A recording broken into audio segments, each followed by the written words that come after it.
ফিলিস্তিন নিয়ে স্ট্যাটাস দিয়েছেন বৈষম্য বিরোধী ছাত্র আন্দোলনের অন্যতম সমন্বয়ক সার্জিস আলম। শনিবার রাতে নিজের ফেসবুকে তিনি এই স্ট্যাটাস দেন। লেখেন, আপনারা সবসময় আমাদের হৃদয়ের গভীরে আছেন। শেষ নিঃশ্বাস পর্যন্ত আমাদের সমর্থন আপনাদের পাশে থাকবে। ইনশাল্লাহ প্যালেস্টাইন মুক্ত হবে।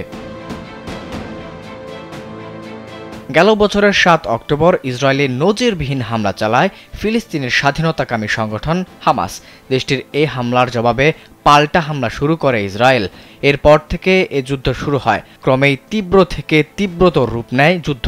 গাজার ওপর বিমান ও স্থল হামলা চালিয়ে যাচ্ছে ইসরায়েল। এমনকি তাদের হামলা থেকে রেহাই পায়নি হাসপাতাল, স্কুল, শরণার্থী শিবির, মসজিদ সহ ধর্মীয় স্থাপনাও। ইডেন বে কক্সবাজার সমুদ্র সৈকতের উপর নিজেদের একটি ঠিকানা। মাত্র ৫ লাখ টাকায় আপনিও হয়ে যেতে পারেন এই হোটেলের মালিক।